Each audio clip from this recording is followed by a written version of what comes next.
दोस्तों, हर रात जब आप अपने बिस्तर पर लेटते हैं और अपनी आंखें बंद करते हैं, तो एक पल ऐसा आता है जब आप इस दुनिया से गायब हो जाते हैं। आपका शरीर वहीं होता है, सांस चल रही होती है, दिल धड़क रहा होता है, लेकिन आप यानी आपकी चेतना वहाँ नहीं होती। कभी आपने सोचा है कि उस समय आप कहाँ होते हैं? क्या नींद केवल शरीर की थकान मिटाने का एक तरीका है कि आत्मा की एक ऐसी गुप्त यात्रा जिसके बारे में विज्ञान भी पूरी तरह नहीं जानता? हमारे प्राचीन शास्त्र कहते हैं कि नींद मृत्यु की छोटी बहन है, क्योंकि हर रात जब हम सोते हैं तो हम एक तरह से मर जाते हैं और हर सुबह जब हम जागते हैं तो हमारा पुनर्जन्म होता है। लेकिन इस सोने और जागने के बीच के समय में आत्मा क्या करती है? क्या वह शरीर के पिंजरे में ही कैद रहती है, या वह उन लोगों की यात्रा पर निकल जाती है जो हमारी जागृत अवस्था से बहुत दूर हैं? आज हम उसी रहस्य से पर्दा उठाएंगे जो आपकी हर रात की नींद में छिपा है। गरुड़ पुराण और मांडुक्य उपनिषद में इस अवस्था का बहुत गहरा वर्णन मिलता है। शास्त्रों के अनुसार मनुष्य की चेतना की 3 अवस्थाएं होती हैं: जागृत, स्वप्न और सुषुप्ति। जागृत अवस्था वह है जिसमें अभी आप हैं, मेरी आवाज सुन रहे हैं और संसार को देख रहे हैं। इसमें आत्मा शरीर और इंद्रियों के माध्यम से काम करती है। दूसरी अवस्था है स्वप्न, जब शरीर सो जाता है लेकिन मन जागता रहता है। इसमें हम सपने देखते हैं। सबसे रहस्यमयी अवस्था है तीसरी, जिसे सुषुप्ति कहा जाता है।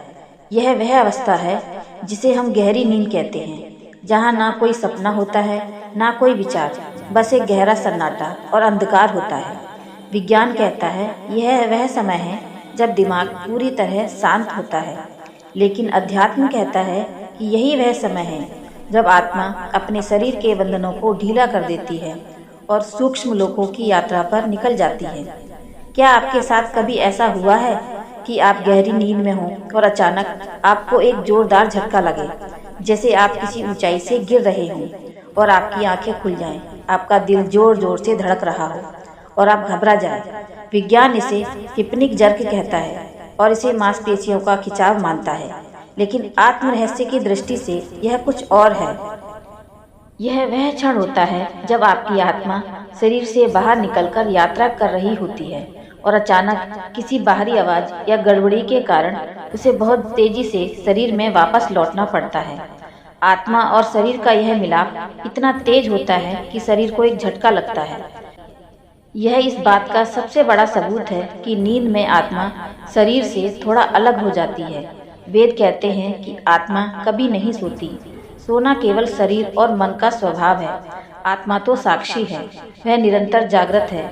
जब शरीर थक जाता है तो आत्मा उसे विश्राम देने के लिए अपनी ऊर्जा समेट लेती है, जैसे एक ड्राइवर गाड़ी रोककर बाहर टहलने निकल जाता है। में आत्मा शरीर रूपी गाड़ी को खड़ा कर देती है और खुद अपने मूल स्रोत यानी ब्रह्मलोक या अन्य सूक्ष्म लोकों की ओर खींची चली जाती है।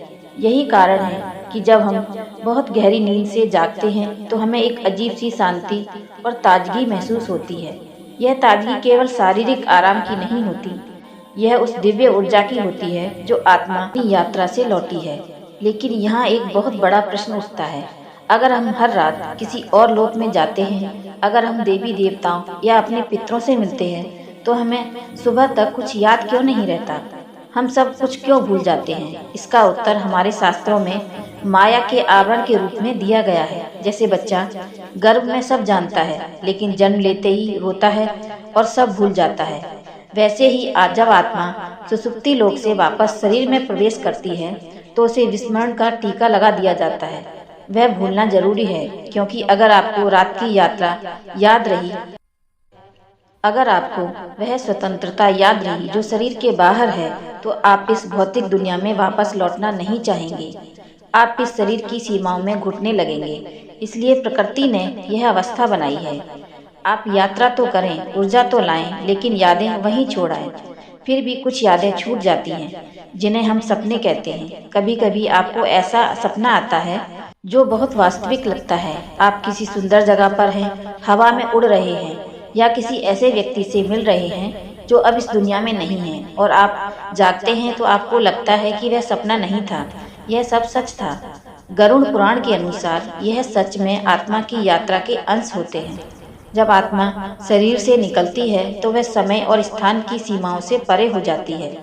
वह पल भर में हजारों मील दूर जाती है। वह उन लोगों से मिल सकती है जो शरीर छोड़ चुके हैं। कई बार हमारे पूर्वज हमारे सपनों में आते हैं। वह हमें कोई संदेश देते हैं या बस हमें देखते हैं। यह केवल मन का वहम नहीं होता, यह दो आत्माओं का मिलन है जो एक ही स्तर पर, जिसे हम एस्ट्रल प्लेन या सूक्ष्म लोक कहते हैं, वहाँ मिले थे। इस यात्रा के दौरान आत्मा शरीर से पूरी तरह अलग नहीं होती। अगर वह पूरी तरह अलग हो जाए तो मृत्यु हो जाएगी। आत्मा और शरीर के बीच एक बहुत ही सूक्ष्म और चमकीला धागा जुड़ा रहता है, जिसे पाश्चात्य जगत में सिल्वर कार्ड या रजत रज्जु कहा जाता है और हमारे योग शास्त्रों में इसे प्राण सूत्र कहा गया है। यह धागा अनंत लंबाई तक खींच सकता है। आत्मा ब्रह्मांड के किसी भी कोने में चली जाए, यह धागा उसे वापस आपके शरीर तक खींच लाता है। जब हम सुबह जागते हैं तो यह वही धागा है जो आत्मा को वापस शरीर के ढांचे में फिट करता है। मृत्यु के समय यही धागा टूटता है, लेकिन नींद में यह बना रहता है। अब जरा एक गहरे रहस्य की ओर चलते हैं। हमारे ऋषियों ने कहा है कि नींद में हम केवल इधर उधर नहीं भटकते, बल्कि हम अपने कर्मों के हिसाब से अलग अलग लोकों में जाते हैं। एक सात्विक व्यक्ति जो दिन भर अच्छे कर्म करता है, पूजा पाठ करता है, जिसका मन शांत है, उसकी आत्मा नींद में उच्च लोकों की ओर जाती है। वहाँ उसे दिव्य ऊर्जा मिलती है, ज्ञान मिलता है। इसलिए ऐसे लोग कम सोने पर भी तरोताजा रहते हैं। वही जो व्यक्ति दिन भर क्रोध, लोभ या हिंसा में रहता है, जिसकी वृत्ति तामसिक है, उसकी आत्मा नींद में निचले लोकों या अंधकारमय स्थानों की ओर आकर्षित होती है। इसलिए ऐसे लोग 8 से 10 घंटे के सोने के बाद भी थके हुए उठते हैं। उनका मन भारी रहता है, क्योंकि उनकी आत्मा नींद में विश्राम नहीं कर रही थी, बल्कि वह अपनी ही नकारात्मक ऊर्जा के लोकों में संघर्ष कर रही थी। इससे यह सिद्ध होता है कि आपकी नींद की गुणवत्ता आपके बिस्तर पर नहीं, बल्कि आपके कर्मों पर निर्भर करती है। आपने महसूस किया होगा कि जिस दिन आप बहुत खुश होते हैं या कोई अच्छा काम करते हैं, उस दिन नींद बहुत गहरी आती है, और जिस दिन आप किसी से झगड़ा करते हैं या किसी को दुख पहुंचाते हैं, उस दिन रात भर बेचैनी रहती है। यह बेचैनी शरीर की नहीं होती, वह आत्मा की होती है, क्योंकि नकारात्मक कर्म आत्मा के पैरों में बेड़ियां डाल देते हैं और उसे ऊपर लोकों में जाने से रोकते हैं। आत्मा उड़ना चाहती है, लेकिन कर्मों का बोझ उसे शरीर के आसपास ही बांधे रहता है। इसी संघर्ष को हम बुरे सपने या अनिद्रा कहते हैं। नींद में आत्मा की इस यात्रा का एक और पहलू है जिसे समझना हर साधक के लिए जरूरी है। वह है भविष्य के संकेत। क्या आपके साथ कभी ऐसा हुआ है कि आपने सपने में कोई घटना देखी हो, कुछ दिनों बाद वह सच हो गई हो? इसे हम पूर्वाभास कहते हैं। यह कैसे संभव है? अगर सपना केवल दिमाग की उपज है, तो वह भविष्य कैसे जान सकता है? इसका उत्तर यह है कि जब आत्मा शरीर की सीमाओं से बाहर निकलती है, तो वह समय काल से भी ऊपर उठ जाती है। वहाँ भूत, भविष्य और वर्तमान एक साथ दिखाई देते हैं। उस अवस्था में आत्मा आने वाली किसी घटना की झलक देख लेती है, और जब वह वापस शरीर में आती है तो स्मृति एक सपने के रूप में हमारे चेतन मन में रह जाती है। यह ईश्वर का तरीका है हमें सावधान करने का या तैयार करने का। परंतु सबसे बड़ा सवाल यह है कि आत्मा जाती कहाँ है? योग वशिष्ठ में कहा गया है कि हर रात आत्मा अपने वास्तविक घर यानी परमात्मा के पास जाने का प्रयास करती है। दिन भर हम दुनिया में खोए रहते हैं, माया में उलझे रहते हैं। हम भूल जाते हैं कि हम कौन हैं। लेकिन रात में जब इंद्रियां शांत हो जाती हैं, जब दुनिया का शोर थम जाता है, तब आत्मा को अपने घर की याद आती है। वह दौड़कर उस परम प्रकाश की ओर जाती है जहाँ से वह आई थी। सुषुप्ति अवस्था में यानी गहरी नींद में हम ईश्वर के सबसे करीब होते हैं। इसलिए गहरी नींद में हमें जो आनंद मिलता है वह किसी भी सांसारिक सुख से बड़ा होता है। वह आनंद भोजन का नहीं, वह आनंद पैसे का नहीं, वह आनंद है अपने स्रोत से मिलने का, आत्मा का परमात्मा से मिलन का। भले ही कुछ पलों के लिए, लेकिन वही मिलन हमें अगले दिन जीने की शक्ति देता है। अगर इंसान को सोने न दिया जाए तो वह पागल हो सकता है, क्योंकि उसकी बैटरी डिस्चार्ज हो जाएगी। उसे कॉस्मिक एनर्जी या ब्रह्मांडीय ऊर्जा नहीं मिलेगी, जो केवल नींद में उस लोक से मिलती है। अब आप सोचिए, अगर नींद इतनी सुंदर है, अगर इसमें हम ईश्वर के पास जाते हैं, तो मृत्यु से इतना डरते क्यों हैं? जबकि शास्त्र कहते हैं कि मृत्यु भी एक लंबी नींद है और नींद एक छोटी मृत्यु है। हमारे संतों ने इसे बहुत सुंदर शब्दों में समझाया है। वे कहते हैं कि रोज रात को हम अपनी छोटी मैं यानी अहंकार को छोड़कर उस बड़ी मैं यानी परमात्मा में विलीन होते हैं। यही कारण है कि नींद में कोई अमीर नहीं होता, कोई गरीब नहीं होता, कोई राजा नहीं होता, कोई रंक नहीं होता। वहाँ सब एक समान होते हैं, क्योंकि वहाँ केवल शुद्ध चेतना होती है। यह इस बात का प्रमाण है कि हमारे असली स्वरूप में कोई भेद नहीं है। यह भेद केवल जागने पर शुरू होता है, जब हम दोबारा अपने शरीर और अपने नाम के साथ जुड़ जाते हैं। लेकिन इस यात्रा में एक खतरा भी है। ऐसा कई बार लोगों के मन में सवाल आता है, क्या हो अगर आत्मा शरीर से बाहर गई और वापस लौटना भूल गई? क्या हो अगर उस खाली शरीर पर किसी और बुरी आत्मा ने कब्जा कर लिया? यह डर स्वाभाविक है, लेकिन प्रकृति का नियम बहुत सख्त है। गरुड़ पुराण के अनुसार जिस शरीर को जिस आत्मा के लिए बनाया जाता है, उस पर केवल उसी आत्मा का अधिकार होता है। जब तक उस शरीर की आयु शेष है, तब तक कोई दूसरी आत्मा उसमें प्रवेश नहीं कर सकती। वह प्राण सूत्र या वह चांदी की डोरी जिसका हमने जिक्र किया था, वह एक सुरक्षा कवच की तरह काम करती है।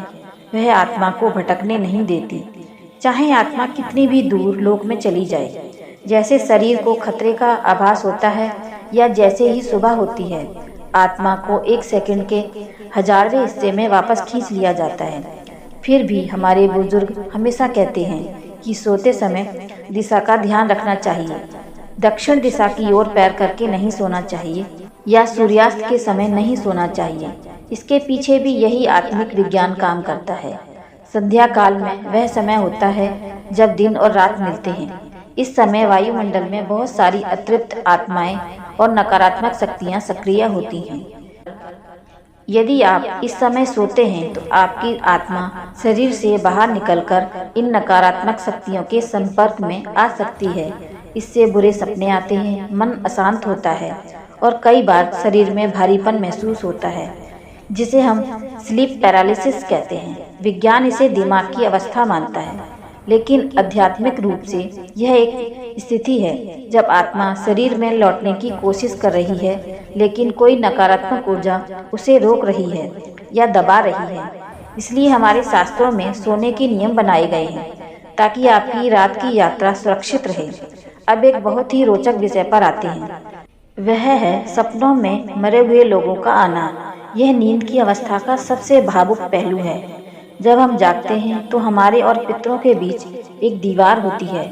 इस भौतिक दुनिया की दीवार हम उन्हें देख नहीं सकते, सुन नहीं सकते, लेकिन नींद में यह दीवार गिर जाती है। जब आपकी आत्मा सूक्ष्म शरीर यानी एस्ट्रल बॉडी में होती है तो वह उसी आवृत्ति पर कंपन करती है जिस पर पितरों की आत्माएं करती हैं। इसलिए मिलन संभव हो जाता है। कई बार यह मिलन सिर्फ यादों का खेल होता है, लेकिन इसकी पहचान क्या है? कैसे पता चले कि यह सच में आए थे या सिर्फ सपना था? इसकी पहचान बहुत सरल है। अगर सपने में आपके पितृ बहुत शांत दिखाई दें, उनके चेहरे पर एक तेज हो और वह आपको कोई सलाह दें या बस चुपचाप खड़े रहें और जागने के बाद आपको डर न लगे बल्कि एक शांति महसूस हो, तो समझ लीजिए कि वह सच में आपसे मिलने आए थे। वह सूक्ष्म लोक में आपकी आत्मा से मिले थे। उन्होंने आपको आशीर्वाद दिया है। लेकिन अगर वह सपने में दुखी दिखें, रोते हुए दिखें या आपसे कुछ मांग रहे हों, जैसे खाना या पानी, तो यह संकेत है कि उनकी आत्मा को शांति नहीं मिली है। वह कष्ट में है और आपसे मदद की गुहार लगा रहे हैं। ऐसे सपनों को नज़रअंदाज नहीं करना चाहिए। यह आत्मा की पुकार होती है जो नींद के माध्यम से आप तक पहुंचती है, क्योंकि जागते हुए आप उनकी आवाज़ नहीं सुन पाते। योग निद्रा का विज्ञान कहता है कि हम अपनी नींद को एक साधना बना सकते हैं। साधारण इंसान बेहोशी में सोता है, लेकिन एक योगी होश में सोता है। इसे योग निद्रा कहते हैं। इसमें शरीर सो जाता है लेकिन चेतना जागती रहती है। यह वही अवस्था है जिसे भगवान विष्णु की अवस्था कहा जाता है। क्षीर सागर में शेष नाग पर लेटे हुए भगवान विष्णु सो नहीं रहे होते हैं। वह योग निद्रा में हैं। वह देख रहे हैं, सुन रहे हैं, पालन कर रहे हैं, फिर भी विश्राम में हैं। हम साधारण मनुष्य उस स्तर तक तो नहीं पहुंच सकते, लेकिन हम अपनी नींद की गुणवत्ता बदल सकते हैं।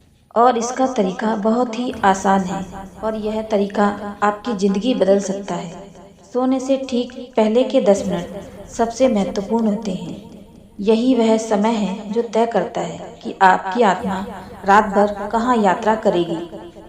अक्सर हम क्या करते हैं, सोने से पहले मोबाइल देखते हैं, बुरी खबरें पढ़ते हैं या दिन भर के झगड़ों को याद करते हैं।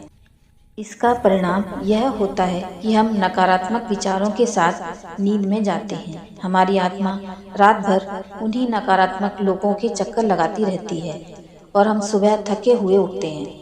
लेकिन अगर आप सोने से ठीक पहले सब कुछ छोड़ दें, मोबाइल दूर रख दें और 5 मिनट के लिए अपने बिस्तर पर बैठकर ईश्वर का ध्यान करें या बस अपनी सांसों को देखें और मन में ये संकल्प लें कि आज का दिन समाप्त हुआ, मैं अपनी सारी चिंताओं को यहीं छोड़ता हूँ और अब मैं एक दिव्य यात्रा पर जा रहा हूँ। जब आप इस भाव के साथ सोते हैं, जिसे सात्विक निद्रा कहते हैं, तो आपकी आत्मा एक रॉकेट की तरह सीधे उच्च लोकों की ओर जाती है। वहाँ उसे देवताओं, सिद्ध आत्माओं का संग मिलता है।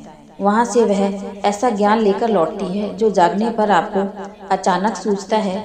क्या आपके साथ कभी ऐसा हुआ है कि आप किसी समस्या में फंसे हों, बहुत सोचा पर हल नहीं मिला, फिर आप सोए और सुबह उठते ही आपको अचानक उसका समाधान मिल गया। आप सोचते हैं कि दिमाग तरोताज़ा हो गया, शायद इसलिए हल मिल गया, लेकिन आत्म रहस्य यह है कि आपकी आत्मा रात में उस लोक में गई थी जहाँ सारा ज्ञान मौजूद था। वहाँ से वह उस समाधान को लेकर आई है। दुनिया के बड़े बड़े वैज्ञानिकों और कलाकारों ने यह माना है कि उनके सबसे बड़े विचार उन्हें नींद में या ऊँघते हुए आए हैं। यह संयोग नहीं है, यह आत्मा की क्षमता है। लेकिन क्या नींद हर रात हमें उसी एक जगह ले जाती है? नहीं, यह हमारे भाव पर निर्भर करता है। एक माँ जब अपने बच्चे के बगल में सोती है तो उसकी आत्मा रात भर उस बच्चे की आत्मा की चारों ओर एक सुरक्षा घेरा बनाकर रखती है। उसका शरीर सोता है पर उसकी आत्मा पहरा देती है। इसलिए बच्चे के जरा से हिलने पर भी माँ की आंख खुल जाती है।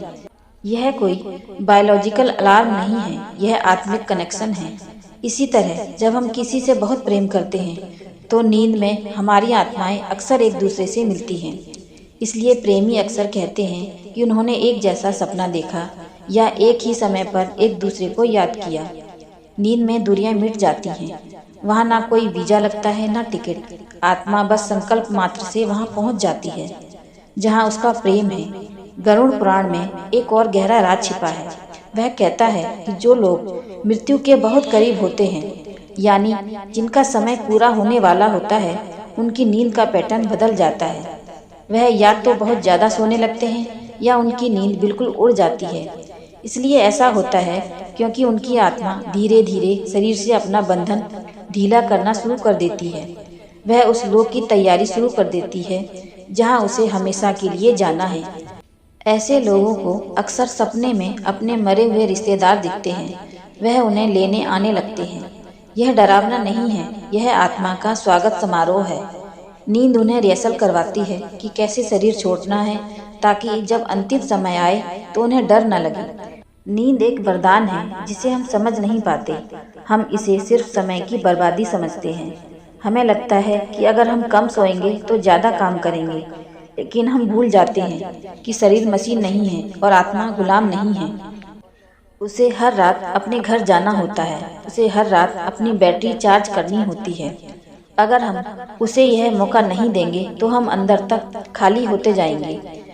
डिप्रेशन, चिंता, तनाव, यह सब कुछ नहीं, बस आत्मा का रोना है।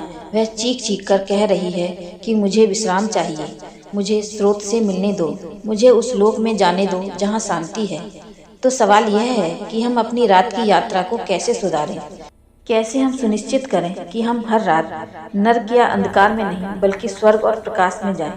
इसका जवाब हमारे ऋषियों ने संकल्प शक्ति में बताया है। सोने से पहले आप जो आखिरी विचार अपने मन में डालते हैं वही आपकी रात की दिशा तय करता है। अगर आप डर के साथ सोएंगे तो डरावने लोक में जाएंगे। अगर आप कृतज्ञता यानी थैंक यू के भाव से सोएंगे तो देवताओं के लोक में जाएंगे। यह आपके हाथ में है कि आप अपना टिकट कहाँ का कटवाते हैं। इस पूरी चर्चा का सार यही है कि नींद केवल एक शारीरिक क्रिया नहीं है, ये आत्मा की मुक्ति का एक दैनिक अभ्यास है। हर रात ईश्वर हमें यह अवसर देते हैं कि हम अपने शरीर के पिंजरे से बाहर निकलकर अपनी असलियत को पहचान सकें। अगर आप अपनी नींद को सुधार लेंगे तो आपका जागृत जीवन अपने आप बदल जाएगा। तो सवाल आता है कि हम क्या उपाय करें जिससे हमारी यह आत्मिक यात्रा सुरक्षित और पवित्र हो। गरुड़ पुराण और हमारे बुजुर्गों के अनुसार सोने से पहले यह 3 छोटे छोटे नियम अपनाने चाहिए। पहला नियम है शुद्धि। अपने बिस्तर पर जाने से पहले हाथ और पैर ठंडे पानी से जरूर धोएं। विज्ञान कहता है कि इससे शरीर का तापमान सही होता है, लेकिन शास्त्र कहते हैं कि दिन भर हम जिन स्थानों पर चलते हैं वहाँ की नकारात्मक ऊर्जा हमारे पैरों से चिपक जाती है। धोने से वह ऊर्जा हट जाती है और आप बिस्तर पर पवित्र होकर चढ़ते हैं। दूसरा नियम है दिशा। कभी भी उत्तर दिशा की ओर सिर करके मत सोइए, यह मृत्यु की दिशा मानी जाती है। हमेशा पूर्व या दक्षिण की ओर सिर करके सोएं। दक्षिण दिशा यम की दिशा है और जब हम वहाँ सिर रखते हैं तो हम यम के नियमों के प्रति समर्पण दिखाते हैं, जिससे हमें गहरी और सपना रहित नींद मिलती है। तीसरा और सबसे महत्वपूर्ण उपाय क्षमा। बिस्तर पर लेटने के बाद और आंखें बंद करने से पहले उन सभी लोगों को मन ही मन माफ कर दें जिन्होंने आज आपको दुख दिया, और उन सभी से माफ़ी मांग लें जिन्हें आपने दुख दिया। अपने मन से हर बोझ उतार दें। कहिए, हे परमात्मा, आज का दिन मैं आपको सौंपता हूँ। मेरे अच्छे कर्म भी आपके और बुरे कर्म भी आपके। मैं अब खाली होकर सोना चाहता हूँ। और जब आप इस खालीपन के साथ सोएंगे तो यकीन मानिए आपकी आत्मा सीधा उस परम धाम की यात्रा करेगी जहाँ केवल शांति और आनंद है। याद रखिए, नींद मृत्यु का रिहर्सल है। जिस तरह हम रोज कपड़े बदलते हैं, उसी तरह नींद हमें सिखाती है कि शरीर छोड़ना कितना आसान और स्वाभाविक है। जो नींद को समझ लेता है उसका मृत्यु का भय हमेशा के लिए समाप्त हो जाता है। अगली बार जब आप सोने जाएं तो डरिए मत, बस मुस्कुराइए। अगर आज की इस वीडियो ने आपको अपनी नींद और आत्मा को एक नए नज़रिए से देखने में मदद की है तो नीचे कमेंट में लिखिए हर हर महादेव।